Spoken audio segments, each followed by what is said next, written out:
দুর্গাপুরের Mayabazar new market সংলগ্ন 36 ও 37 নম্বর ওয়ার্ডের সংযোগস্থলের রাস্তার দীর্ঘদিনের বেহাল দশা ও সামান্য বৃষ্টিতেই জল জমার সমস্যায় ভুগছিলেন এলাকার সাধারণ মানুষ। ভোটের আগে দুর্গাপুর পশ্চিমের বিধায়ক মাননীয় শ্রী লক্ষণ চন্দ্র ঘড়ুই মহাশয় প্রতিশ্রুতি দিয়েছিলেন যে এই রাস্তার সংস্কার করা হবে। যেহেতু এখনো ডিএমসির নির্বাচন হয়নি, তাই সাময়িক উদ্যোগ হিসেবে ভারতীয় জনতা পার্টির কার্যকর্তারা জেলা বিজেপির মুখপাত্রের নেতৃত্বে রাস্তা মেরামতের কাজ সম্পন্ন করেন।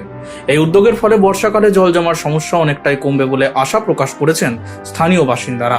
এলাকার মানুষের স্বার্থে এই কাজ সাময়িকভাবে সম্পূর্ণ করে বিধায়কের প্রতিশ্রুতি রক্ষা করার চেষ্টা করা হয়েছে বলে জানান বিজেপি নেতৃত্ব।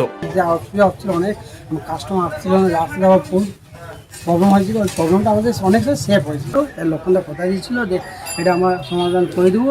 হ্যাঁ, আসার পর আমাদের ক্ষমতা আসার পর করে দেবো, কিন্তু আজকে সুমনদা এসে এটা করে দিয়েছি, লক্ষণদা এসে করে দিয়েছে, এটি আমাদের অনেক ধন্যবাদ।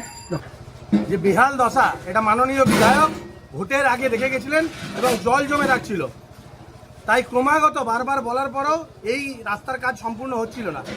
বর্তমানে বর্ষাকাল চলছে, মানে বর্ষাকাল শুরু হবে, তাই এখানে বারবার জল জমছে। মাননীয় বিধায়ক লক্ষণচন্দ্র ঘড়ুই মহাশয়ের নির্দেশে আমরা এই রাস্তার কাজ আজকে কিছুটা করলাম, মানে সাময়িকভাবে স্বস্তি দিলাম সাধারণ মানুষকে। এখানে একটা শক্ত ছাই ফেলে এই রাস্তাটাকে উঁচু করা হলো যাতে জলটা না জমে। আর আগামী দিনে দুর্গাপুর মিউনিসিপ্যাল কর্পোরেশনের যখন ভোট হবে, দীর্ঘদিন ধরে এই ভোট হয়নি, তার জন্য এই বেহাল দশা রয়েছে। বেহাল দশা হচ্ছে, কিন্তু ভোট হওয়ার পরেই এই রাস্তার কাজও সম্পূর্ণ হবে। আজ bureau report, street voice digital.